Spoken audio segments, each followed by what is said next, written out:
the University Politecnica delle Marche as a part of the Me.Mo project, Menti Movimento, so like a mighty movement, and is launching a series of seminars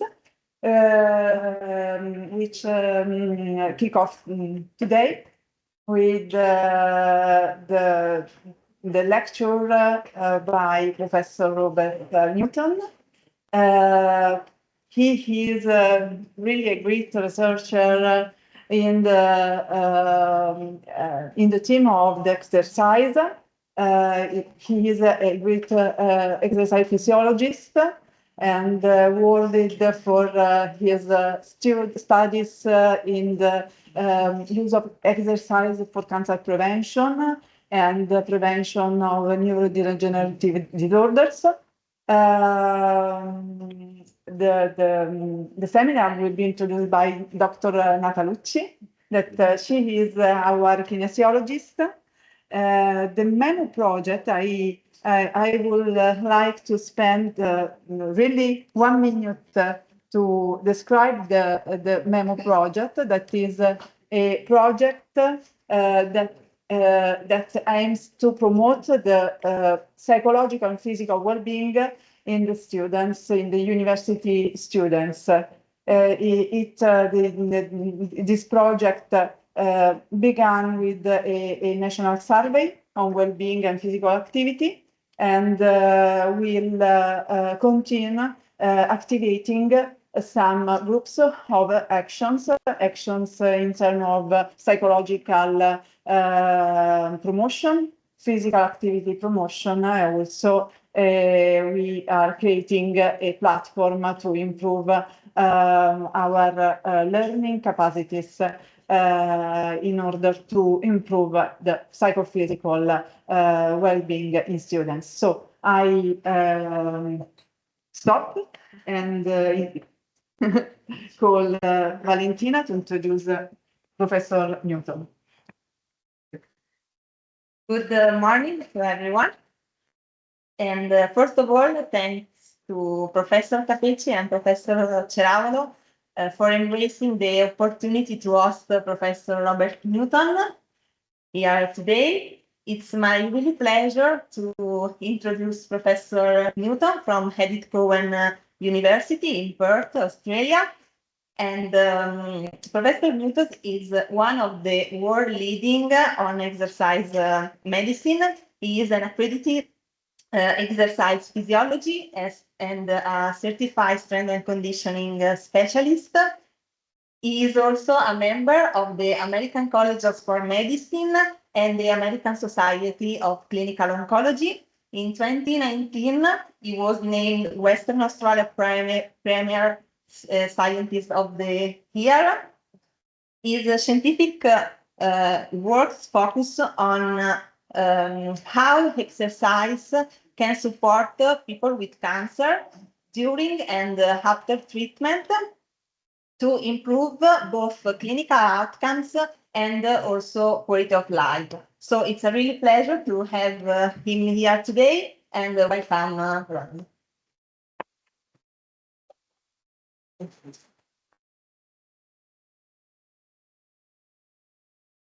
Change. Benvenuto. Thank you very much. It's really an honor. Valentina, can you get a picture so that for my boss, yeah? So that she knows that I am not sitting on the beach. That I'm here. Very important. Thank you so much for the opportunity. I love Italy, as many of you will know. Any opportunity to come to Italy, I grab it with both hands. I love the food, I love the people, the art, the culture, the cars, okay, and the clothes as well. So thank you. So today I thought I'd take us on a little bit of a journey, and that didn't. Okay. So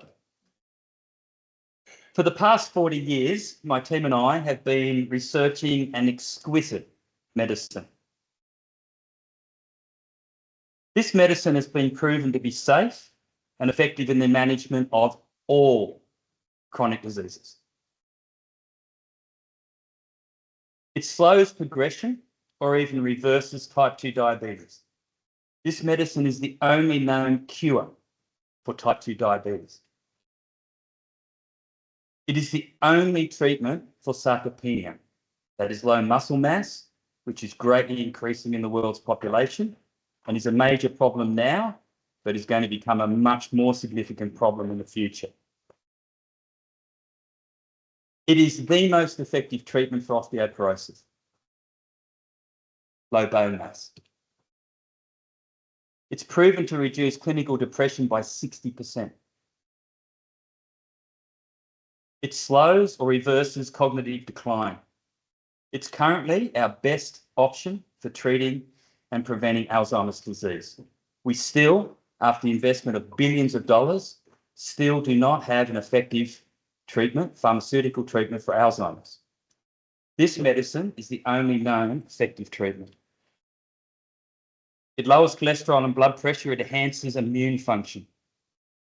It reduces cancer, cardiovascular, and metabolic disease risk. It increases the effectiveness or reduces side effects of chemotherapy and radiation therapy. We're going to hear a lot about this today. This medicine is critical in the management of overweight and obesity. It reduces prostate cancer specific mortality by 60%, breast cancer mortality by 50%. Applied pre-surgical, it reduces hospital stay, less complications, it enhances recovery. It suppresses proliferation of cancer cells, reduces likelihood of metastases, and increases cancer cell death. There are no known side effects of this medicine. As you probably all know, this medicine is exercise. Exercise is medicine.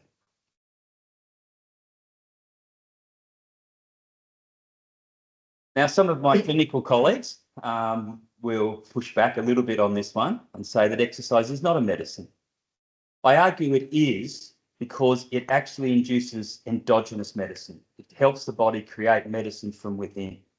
Because when our patients exercise, it alters completely the chemical, immunological, thermal, and physical environment of every single cell, tissue, organ, and system in the body. Different types of exercise and dosages have vastly different effects. Exercise is not a single medicine. It is many, many different types of medicine. This endogenous medicine has been developed over millions of years as the human species, as an animal, has evolved. Exercise oncology is a very exciting field, and it's the application of exercise medicine in people with cancer. Now, this is a very nice diagram here, which I've adapted from a paper by Cornier and Friedenreich back in 2007. It really looks at the journey of the application of exercise oncology from the point of diagnosis, and I'll just get my pointer up. From the point of diagnosis here, firstly as a pre-treatment, we term this neoadjuvant. So it is an associative or assistive therapy given prior to the main treatment. And here it is very much about preparation of the patient to increase their resilience. A good example of this is leading up to surgery. So surgery, many cancer surgeries are quite vast surgeries. If you think of something like colon cancer or breast cancer, it can be quite a large surgery. This is a huge insult, if you like, to the body. You have to be fit. We have to get the patient fit for this, increase their resilience. And so here it's some people term it prehabilitation. Okay, we tend to term it neoadjuvant to get the patient resilient enough. Then in treatment, we're applying exercise medicine mainly to ameliorate the side effects, in this case, chemotherapy, radiation therapy, immunotherapy, and targeted therapies. We know that exercise will actually reduce the side effects that occur with those treatments. But also, increasingly over the last 4 or 5 years, we've come to understand that targeted exercise actually enhances the effectiveness of these treatments, and we'll look at that in detail. So it's said to be adjuvant. It's an associated treatment given at the same time as the principal treatment. Then we move into rehabilitation here, where it's really about applying exercise medicine to regain physical fitness and body composition of the patient after they've completed their cancer treatment. Survivorship here, also very important. Reduction of risk of other chronic diseases such as cardiovascular disease or metabolic syndrome through this survivorship phase, but absolutely critical is the application of exercise to reduce the risk of recurrence. And that's what, of course, patients are highly focused on. Even at end of life here, we're actually applying exercise as a medicine primarily to maintain or improve quality of life, to maintain physical function in the patient, even though their disease is no longer curable. And increasingly, we're seeing that exercise medicine here can actually extend survival of these patients during this palliative phase. So here's some epidemiological data here around patients post-diagnosis, how much exercise they do and their overall mortality. And what we see here, most studies, first a couple of points to make from this. This is a forest plot. The square is the median, and then you see here the 95% confidence intervals. The first thing to point out is that anything less than 1 is a survival advantage. Anything greater than 1 means that the exercise or physical activity has actually shortened their life. The first thing to note, there is not a single study that sits above 1. Now, when I first started in this field 20 years ago, there was a belief that exercise would actually cause the cancer to progress faster. It was thought that it would increase metabolism, this would drive metastases, or that the exercise would compromise therapy intent. But 20 years later, there is zero evidence for that. There is not a single study which has demonstrated that exercise compromises cancer therapy or that compromises survival. In fact, the reverse is true. Most studies show considerable survival advantage. In this particular study, they found across 26 studies a relative risk of 0.63. In other words, a 37% lower risk of dying if the patient is physically active after their diagnosis. Well, you say, well, 37%, how good is that? Some studies are showing a 50 or a 60% survival benefit. So this is a statement from the editor here, Denmark Wainfried, in the Journal of Clinical Oncology, which is one of the leading cancer journals in the world. And she wrote, such an effect parallels that of Herceptin for HER2-positive breast cancer patients, a similar survival benefit. When Herceptin was put onto the market, it was heralded by the oncological care community and the director of the National Cancer Institute as a major advance and turning point in eliminating suffering and death from cancer. But physical activity and exercise produces the same survival benefit. However, exercise is not an alternative to primary cancer treatments. Rather, it is a critical synergistic medicine. Those studies are all retrospective. So they look at people, how much physical activity do they do, and then track their survival. So it's not necessarily causative, it's associative. And it could be a reverse association. In other words, patients who are feeling better and doing better do more physical activity, rather than the exercise actually extending their survival. However, there are now a number of studies, ongoing trials, which are prospectively looking at the effects of exercise on survival. So these are randomized controlled trials to actually establish causation. The first one I'll speak to here is the challenge study led by Professor Kerry Cornier out of Canada. I'm going to present the results of that in a minute. We also have here by Wiskerman out of Germany, very nice study here. Excuse me. This study is one that we're leading. This is in advanced prostate cancer called the Interval Gap 4 study. And then we have the ECHO study, which is being run in ovarian cancer. All of these 4 studies have disease progression-free survival as the primary outcome, and they are RCT, a randomized controlled trial. Oops, there we go. Now, this is super exciting. So a few weeks ago, a paper was published in the New England Journal of Medicine. Okay, you don't get much higher than the New England Journal of Medicine. And this was the study by Kerry Cornier's group, looking at colon cancer here and survival. And this is the first study in the world to show that prospectively, in an RCT, that survival is enhanced. So this is groundbreaking. What you see here is they had a health education group. So they told them how important exercise is, and you have to do it. Problem is, patients won't do it. Versus an exercise group that actually received behavioural support to increase their physical activity. And we see a very nice separation at 120 months in terms of survival here. That's disease-free survival and also in overall survival as well. Well, this was presented at the American Society of Clinical Oncology meeting a couple of weeks ago in Chicago. This was one of the slides presented. This is the exercise study showing absolute overall survival gain of 7% at 8 years. This is in comparison to a range of other trials here. We see that some of the chemotherapy trials are showing survival advantage as little as 1.8%, 5%, 5%. So exercise alone is producing a survival advantage which is similar or superior to some of the leading chemotherapy treatments. Now, I've got to say, the exercise intervention that they used in this study was, Kerry Cornier is a good friend of mine, so I'll put it nicely. It was modest.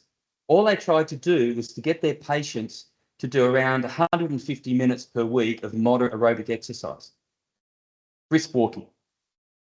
It was not targeted. It involved no resistance training. They didn't prevent the patients from doing resistance training, strength training, but they didn't actually require it. Okay, so it was a very modest in terms of the actual exercise intervention. But it still produces a survival advantage similar to what we see with some of the leading chemotherapy and other treatments. So this is a very nice paper from a colleague here, Fred Baumann, in the Cowan University Hospital, and it just nicely summarises here all of the benefits that occur with exercise in people with cancer. And we see, I won't go through them all here, but just to impress upon you that it is more than just survival. It is a huge number of benefits that the patient actually derives. Fatigue, major problem that people with cancer report. A little bit counterintuitive. If they don't exercise, the fatigue is worse. If they exercise, it reduces the fatigue. Quality of life, one of the main outcomes that patients and clinicians want.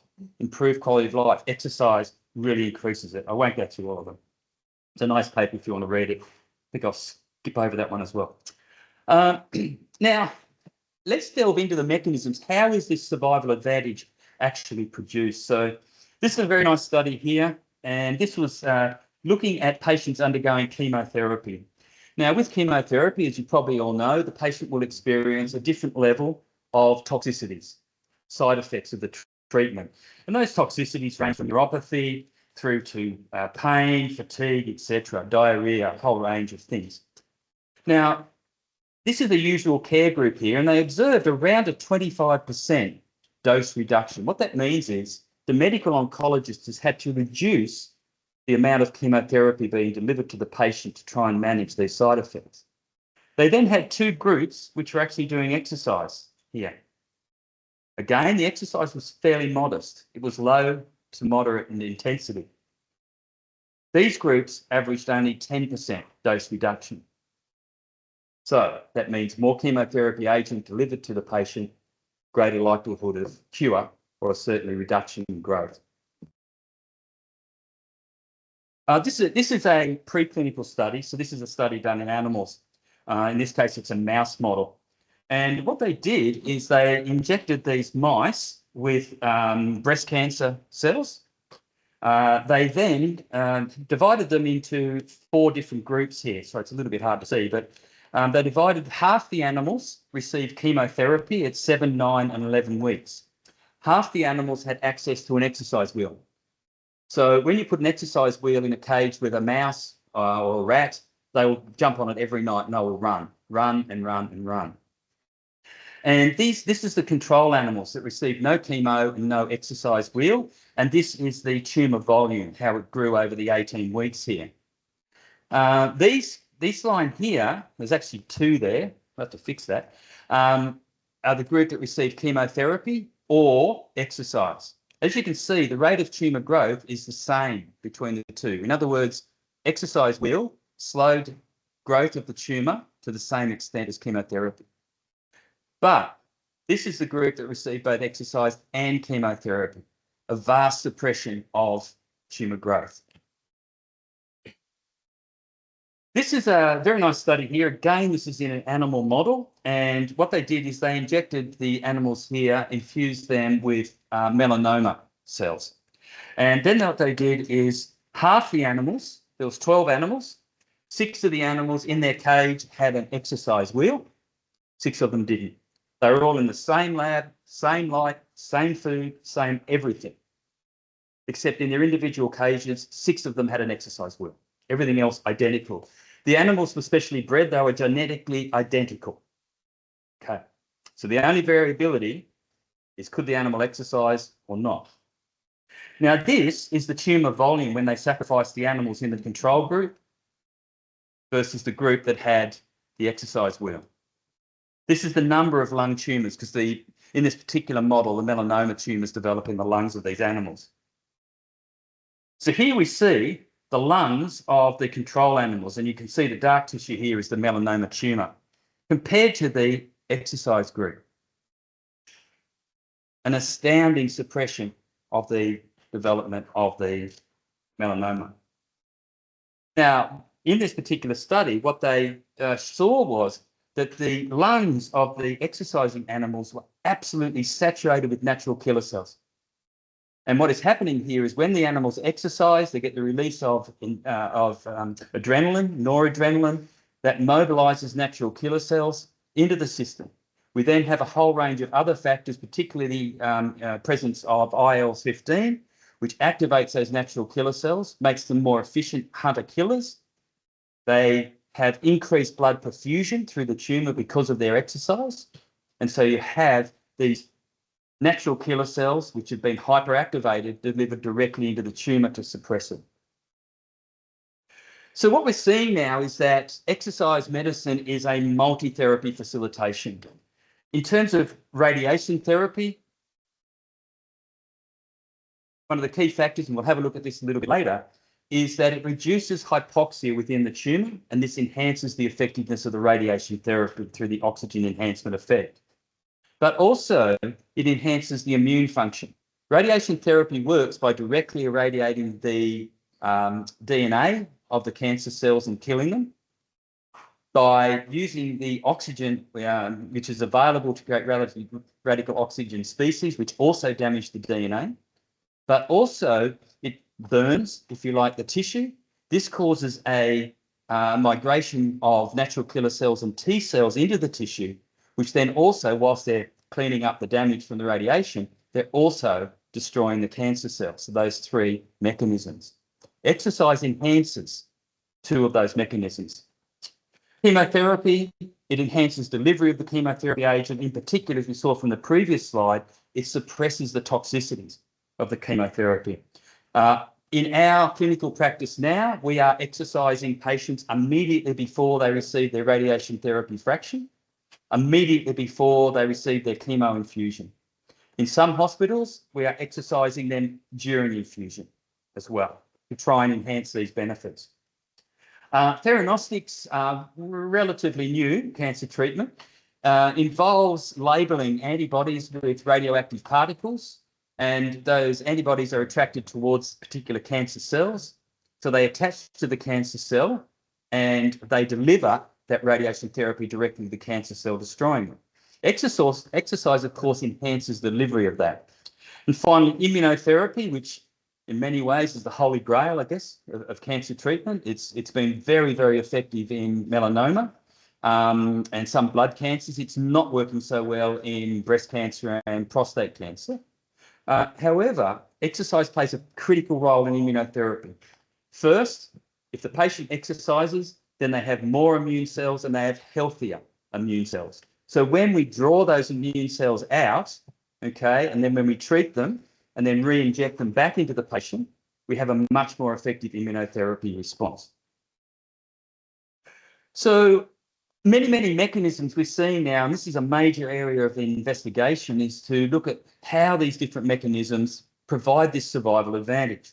This is a paper we published in 2016 in Nature Reviews Urology. We proposed 10 mechanisms by which exercise actually suppresses cancer cell progression.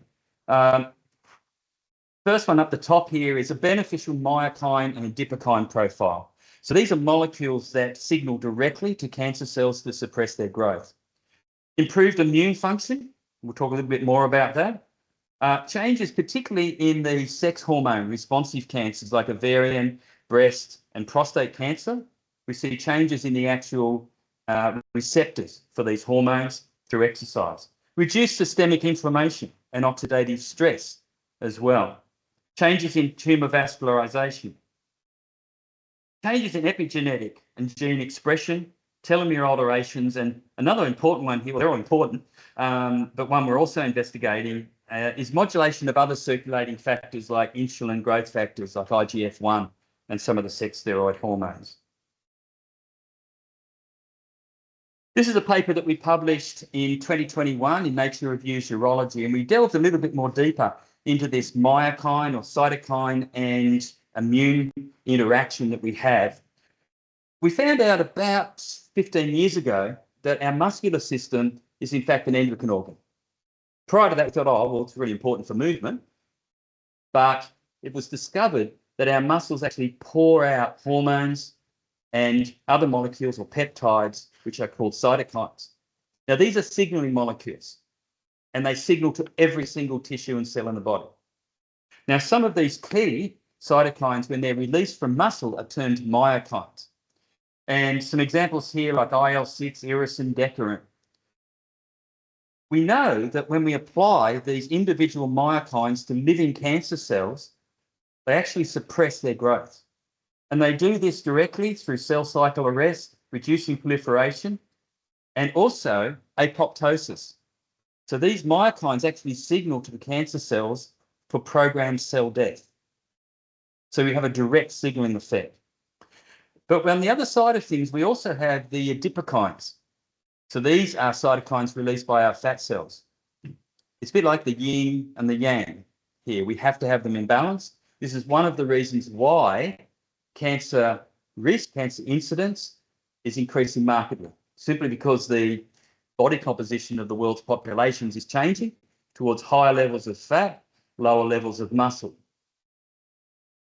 That's why certain cancers are really increasing in incidence. Good example is breast cancer. So we know that these myokines help to modulate these cancer-promoting cytokines. The other mechanism we have is when we exercise, our body produces catecholamines. This stimulates the liver to mobilize natural killer cells into the circulation. Under the action of interleukin 6, we have increased infiltration, and they also increase the cytotoxicity. In other words, it signals to the natural killer cells to be better destroyers of cancer. Then we have the release of IL-15 and IL-10, further myokines from the muscle, and this increases the proliferation and survival of memory T cells. We have increased perfusion through solid tumours when we exercise.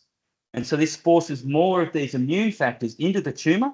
The result is we see in that previous slide I showed you with the melanoma model, we see much higher levels of these immune cells in the attacking within the actual tumour. So I want to change tack a little bit here and look at this problem of muscle versus fat and survival. So this is a paper that my team published in Prostate Cancer and Prosthetic Disease in 2021. And what we looked at was a whole range of studies and the relationship between body composition and survival of these patients. This is for prostate cancer. And what we see is there's not much of a relationship between high fat mass and cancer survival.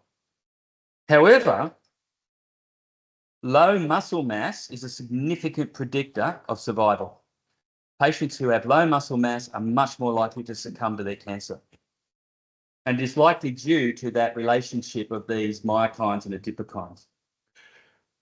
So in Australia, we have a problem in that about 67% of cancer patients will be overweight or obese. This greatly compromises their survival.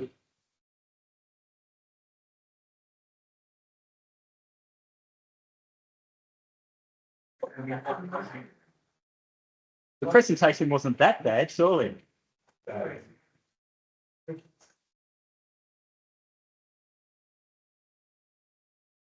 Yeah. Okay. Va bene.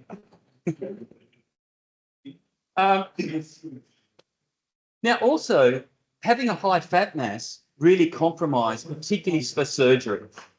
And this is a study that we did with one of our urologists, a surgeon who's performing many, many hundreds of prostatectomies.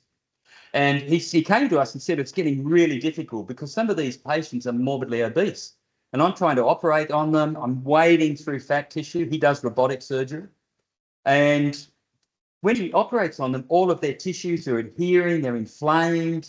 It's just very difficult. So what we did is, well, can we drop body weight, lose fat? But what we see is we put them initially on a diet restriction. So we really reduced their caloric intake. And they dropped fat mass. The problem was they also dropped muscle mass, a lot of it. Now, as we saw previously, low muscle mass really compromises the survival of someone with cancer. So this study, we said, well, can we reduce body fat but maintain muscle mass? Now, this is exceptionally important in the new world of the use of GLP-1 inhibitors and GIP drugs. So your Mounjaro, Ozempic, okay, tirzepatide. All right, you're probably all familiar with the new, well, they're not that new now, but all of the weight loss drugs, which are being used extensively, and they're being used by patients with cancer. Okay. The problem with those drugs is they produce around a 15% drop in body weight over a 3 to 6 month period. However, 1/3 of that weight loss is muscle. When they stop the drug, because of either the cost or because it makes them too unwell, they generally, most will regain all of the weight lost. All of that weight gain will be fat. So on these new drugs, they are progressively getting worse in terms of their body composition and their metabolic health. The huge problem is the low muscle mass. They will have frailty earlier. They will be, if they do get cancer or they have cancer, they are much less likely to survive.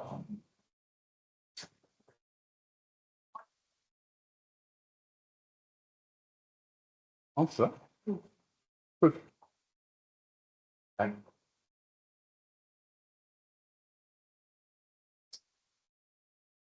Well, it's certainly exciting. So what we did was we launched a 12-week intervention, which involved 300 minutes per week of exercise. This is the recommendation from the American College for Fat Loss. Having said that, exercise is not very effective for fat loss. You have to actually take in less calories if you want to lose weight. But we also provided resistance training. Why? Because every fat loss program is a muscle loss program. If you put someone on a diet, if you put a patient on a weight loss drug like Ozempic, they will lose muscle. That's a side effect of the treatment. They have to do resistance training to prevent that. So these are men with prostate cancer. And what we saw is they got stronger and fitter. And the majority of them lost total body mass and fat mass, which is great. On average, there was no reduction in muscle mass. Fantastic outcome. The problem was half of the patients still lost muscle. So this is a problem. I'm trying to hold muscle on these patients. We're going to have to be a lot more clever. I'll skip over that one. Another area where we're doing a lot of research is around the enhancement of radiation therapy. Now, as a solid tumour develops, it does not have a normal vasculature. The blood vessels here, as you can see, so the arterioles, the capillaries, the venules, are very disorganized. Because the tumour tissue grows so quickly, it does not develop a normal vascular bed. This is normal tissue here, nice and organised. The result of this is it has poor blood flow, it has low levels of oxygen, it is difficult to get immune cells, chemotherapy and other agents into the solid tumour. It also means that the cancer cells are more likely to become aggressive, they are more likely to metastasize. The reason being is they're fighting for survival. So as they evolve, and remember cancer cells are dividing very, very rapidly, they evolve much more quickly. And so that is when metastasis happens. And a lot of that metastasis is stimulated by the very hypoxic, very uncomfortable environment that these cancer cells are in. Cancer cells, they can survive in a hypoxic environment because they rely mainly on glycolytic pathways. So they don't require oxygen for their metabolism. Healthy cells, in particular immune cells, require oxygen. So the cancer cells are at an advantage. Now, what we've been looking at is can we actually enhance, that's a bit small, I'm sorry about that, can we actually enhance the blood flow and oxygenation in these tumours? Now, when we exercise, our cardiac output goes up. Now, in tumours, what happens is they don't actually constrict their arterioles when we exercise. Most tissues in the body, when we have to exercise, our body shuts down blood flow to non-necessary parts like our gut, for example. That doesn't happen with a tumour. So when our cardiac output goes up with exercise, blood flow through the tumour goes up. We've shown it can go up by 900%, delivering more oxygen into the tissue. Now, when a patient trains chronically, in other words, they train over months, as the tumour grows, before they're diagnosed, as the tumour grows, it has a more normal blood circulation. It has a more normal vasculature. Each time they do exercise, they get a further perfusion through the tissue. So there's both a chronic adaptation and acute response here. Now, this is a paper that we published here in, I can't remember. Anyhow, nice paper if you want to see. So the actual perfusion is better when in exercised individuals, exercised patients. The perfusion distance is greater, so you're getting more oxygen to the deeper cells here. And that actually facilitates the immune cell effectiveness, but it also facilitates radiation therapy through this oxygen enhancement effect. This is some data here from some MRI studies that we've done. You can see the prostate here. You can see the prostate tumour just here. This is pre, so this is at rest, and this is after exercising the patients for about 15 minutes. And you can see we've got very, very special contrast we're using with the MRI here. You can see the increase in oxygenation and blood perfusion there. No, we've got heaps of time. Okay. I just want to change tack a little bit and talk about metastatic disease. Patients that go to stage 4, in other words, where the cancer has metastasized from the original site to other parts of the body, their survival is much poorer. It is much more difficult to treat these patients. And so we're applying exercise here, very, very importantly, to try and slow the progression of their cancer now that it's spread. The problem is, how do you exercise these patients, particularly if they have bony lesions, so they have actual cancer in their skeleton? And about 10 years ago, the recommendation was that these patients can't exercise. Do not exercise, and in particular, do not do resistance training for concerns about skeletal fracture, these weak spots on the bone. The clinicians came to us and they said, this is not working. These patients are deteriorating very rapidly because they're using this rest strategy. Can we exercise them in some way? And so what we did was we came up with this protocol here where we just exercised all the bits that weren't broken. So for all our patients with metastatic disease, our clinic receives a PET scan and a report from the radiologist as to the location and size and type of the metastases on their skeleton. And then what we do is we design an exercise program that exercises the bits that don't have serious problems. So, for example, if they have a lesion in their right femur, we just exercise a lot the left leg. Certainly you can exercise the upper body. If they have a lesion in their lumbar-spinal pelvis, they can do upper body work, they can do leg work, okay, but we don't put a lot of stress through the trunk region. Now, the question then is, in patients with advanced disease, they've received a lot of treatment. Most will have received surgery, some hormone treatment. They may now be on chemotherapy, and they may be receiving radiation therapy to reduce bone pain. Can they actually exercise? Well, yeah. In this particular study we published back in 2018, they attended 89% on average of the sessions. We had no serious adverse events. We had no skeletal adverse events at all. So it is safe if it's done properly and supervised.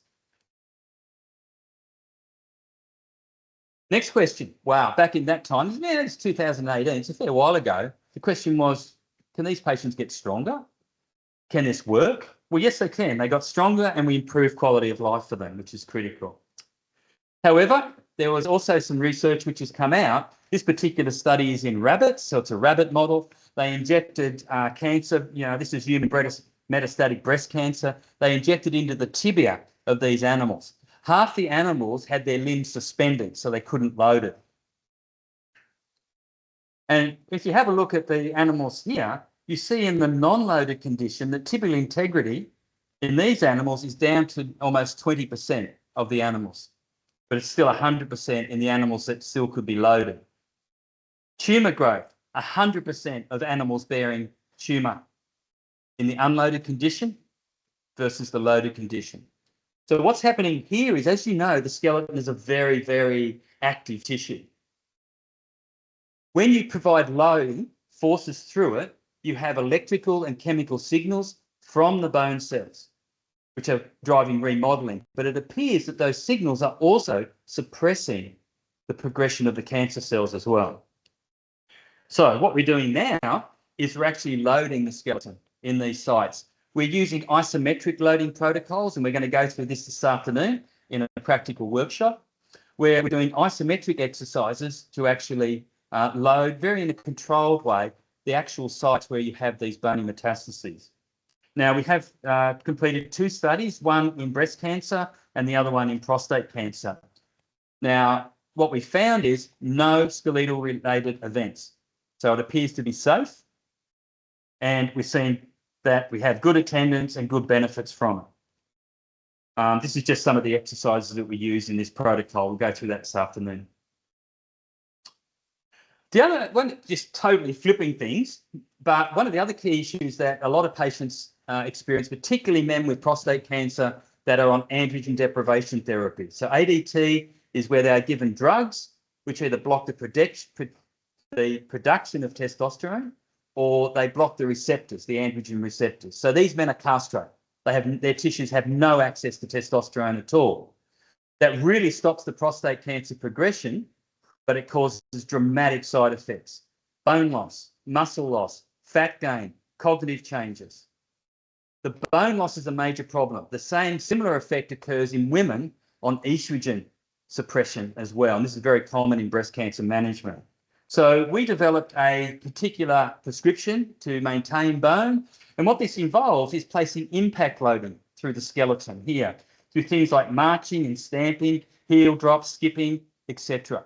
However, it has to be implemented very, very carefully and managed very carefully. In the main, these are old men or older women, and so we take them through maybe a 4 to 12 week preparation phase of heavy resistance training to get them strong and resilient enough so we can start to introduce this impact loading.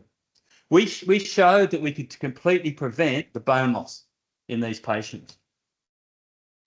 This is a study which I'm leading with a colleague in Canada, Professor Fred Sard. He's one of the top urologists in the world. And this is a study in men with advanced prostate cancer. And we have around 154 patients recruited across 14 trial sites in 10 countries. And it's called the Interval Gap 4 study. Why is this important? This is the first study in prostate cancer where progression-free survival is the main outcome. We're trying to show if we can extend. The median survival of these men is 33 months. We've powered the study to see if we can extend that to 40 months. Now, this is a very, very high fidelity complex intervention we've done. These men are doing moderate to vigorous aerobic and resistance training. It is auto-regulated, which means depending on how they present to the exercise clinic on the day, we adjust the session for them. It is periodized. It's the first time anywhere that people have used periodization within a cancer trial. So what happens is the actual exercise intensity and volume varies across the week, 4-week and 12-week periods, and also around events like chemotherapy infusion. Skip over that. I think probably the key one here, because I want to leave time for questions, the key one here is that these men, the majority of which had bone metastases, some were absolutely filled with metastatic lesions on their skeleton. We were able to exercise them. We had no skeletal adverse events in these patients. They were doing isometric exercise, but they were also doing dynamic exercise as well, depending on how they were tracking. And we use bone pain as an indicator. The survival data will be published hopefully later this year. Now, from this study, we did a sub-study. In this particular study, we drew their blood at baseline and then at 6 months. We then analysed their blood for these myokines.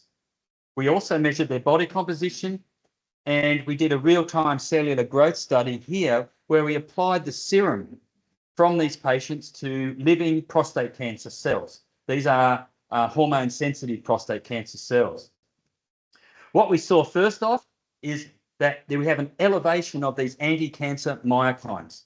This is at rest. This is blood taken at rest. What this means is that after 6 months of exercise medicine, these patients have a more cancer suppressive environment, even while they're sleeping.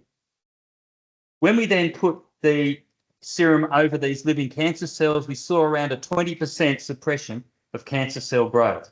And we published this paper there in PCPD. It was the editor's choice, actually, in 2022. Very proud of that. We also did an acute study where we took these individuals, these are men with advanced metastatic prostate cancer, and we put them through a 30 to 40 minute high intensity interval training on a cycloergometer. We drew blood pre, immediately post, and then after 30 minutes. And we completed the same analyses. And we saw a lovely elevation, as you can see here, in these anti-cancer myokines. When we then exposed these living cells, we saw a suppression here, considerable suppression, particularly the immediate post. It was less so after 30 minutes. This is because these myokines are taken up by the tissue, and so they're not in such a high concentration within the actual blood. So what this means is that with our cancer patients, we need them to exercise most, if not every day. This is regardless of their cancer type, stage of disease, or even when undergoing treatments. They should exercise on every day. Maybe they can have Sunday off. The reason is we want to continually dose them with this anti-cancer medicine, which is exercise. Now, in 2019, we published the guidelines for exercise medicine in cancer management for Australia. We changed the paradigm. The American College of Sports Medicine has a very generic recommendation of 75 to 150 minutes of vigorous to moderate exercise per week and 2 or more resistance training sessions. You can tell that I've said that many, many times before. But that's generic. It's the same recommendation as the ACSM gives to healthy older adults. So clinicians go, that doesn't make sense. My patient's got advanced cancer. Why have you got the same recommendation as you do for healthy older adults? It's not logical. Also, in our clinical practice, we find that it's totally unworkable. The patients that we receive are generally the sickest of the sickest, and there's no way in the world that they can go anywhere near the ACSM recommendation. What we do is we assess the patient extensively. We work out what characteristics are most likely to cause their morbidity or their mortality, and then we focus laser-like on that and leave everything else. So in general, it will be a combination of aerobic and resistance exercise, but emphasis according to priority. It's moderate to high intensity. It is pointless to give our cancer patients low intensity exercise, playing with balloons or gentle exercise. What else will I pick on? Because you're not producing the disturbance to their homeostasis that you need to generate these anti-cancer medicines. You're not producing the structural changes that you need in terms of muscle growth and bone growth. It has to be moderate to high intensity, relative to their capacity, of course. Frequency and duration most days. Spread the dosage. needs to be progressive, periodised and auto-regulation, which I've already talked about. We make it specific to the issue which is most likely to kill the patient. Around a third of patients with cancer will experience cachexia. This is an uncontrolled loss of body weight. These patients will die of cachexia long before they die of the cancer. We have to control this. So we use resistance training. We use specialised eccentric training as well. We supplement them with protein. We limit aerobic exercise. The current recommendation for patients with cachexia is to do gentle walking. Gentle walking is contraindicated for these patients. It actually makes the cachexia worse. These patients have an energy imbalance. Don't send them out for long walks. First off, it's very hard for them. But second off, it just makes the energy imbalance worse and they lose body weight faster. They have to do high intensity resistance training.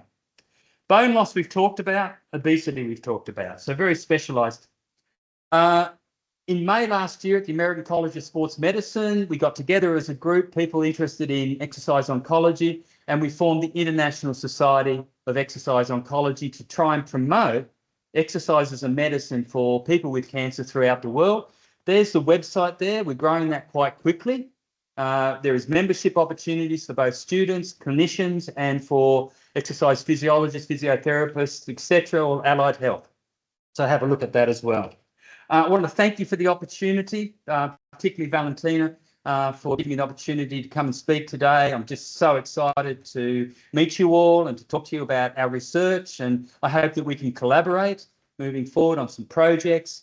I'm always interested in speaking to potential PhD students. We have funding for students, good funding. You have to come to Australia, which is tough, I know. The food is almost as good. But, you know, if anyone is interested in a PhD, please talk to me. These are just recognising some of our funders. And I'm trying to be active on social media because my university marketing department tells me to. There's my handle is at Prof Rob Newton on LinkedIn and Instagram. Must admit, don't use Twitter very much anymore. It seems to have gone to the dogs, but anyway, and that's an insult to dogs. So yes, please, if you want to reach out to me, my email address as well. I'd love to hear from you. Thank you so much for the opportunity.